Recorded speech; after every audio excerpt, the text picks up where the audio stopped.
Hello ভাইয়া, এই বাড়িতে কোথায় যাবেন? জি আমি নূরজাহানদের বাসায় যাচ্ছি। আমি ওর টিচার। আপনি সেই বিখ্যাত টিচার, হাউ ডু ডু? আপনার নাম অনেক শুনছি। কি বলেন, আমার নাম শুনছেন কিভাবে? আরে আঙ্কেল মানে বাড়িওয়ালা, বাড়ি হলো আমার বন্ধু মানুষ, আমরা একসাথে দাবা খেলি তো। সে অবশ্যই একটু খেলা কম পারে, কিন্তু তারপর বাড়িওয়ালা হিসেবে একটু ছাড়তেই আর। কি বলেন, আপনি দাবা খেলেন? মানে দাবা খেলোয়াড় আপনি না? জি, আমি তো আন্তর্জাতিক মানের খেলোয়াড়, মানে এবার 2টা কম্পিটিশনে যোগও দিব। আচ্ছা, আমি এতদিন ধরে এই বাড়িতে আছি, আপনার নাম না শুধু শুনেই যাচ্ছি, কিন্তু আপনার দেখতে পারতেছি না, কারণ কি? আসলে আপনি যেভাবে আমাকে বিখ্যাত বানাচ্ছেন, আমি আসলে সেরকম বিখ্যাত না। আমি একজন সাধারণ টিচার।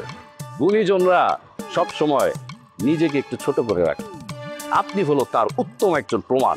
আমি কিন্তু এখনো দাবা খেলায় চ্যাম্পিয়ন হতে পারি, কিন্তু আশা করি হয়ে যাব। কিন্তু দেখেন আমার ভাবসাব, মানে এমন একটা ভাবসাব নিয়ে ঘুরতেছি, মনে হয় যে আমি দাবা চ্যাম্পিয়ন হয়ে গেছি। এই আপনি তো ভীষণ মজার মানুষ, নিজের দোষ নিজে স্বীকার করছেন।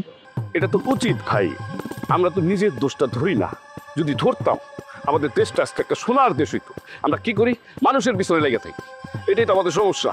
জি জি জি, একদম ভালো কথা বলেছেন, খাঁটি কথা বলেছেন।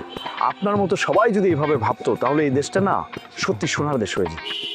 আপনারা নিয়ে কিন্তু আঙ্কেল অনেক চিন্তা ভাবনা করেন। সুন্দর একটা ছেলে, শিক্ষিত একটা ছেলে, তারপর আবার উন্নত পরিবার।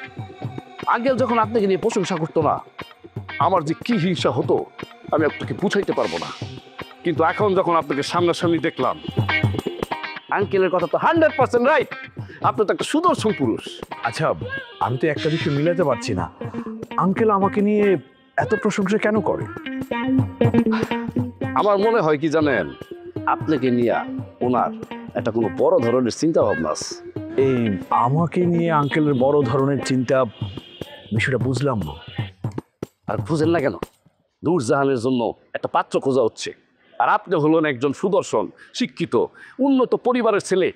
আপনাকে নির্বাচন তো করতেও পারে। হ্যাঁ, অবশ্য আমার কথা ভুল হইতে পারে, আমি কিন্তু 100% শিওর দিতে পারবো না, মানে অনুমান করছি আর কি।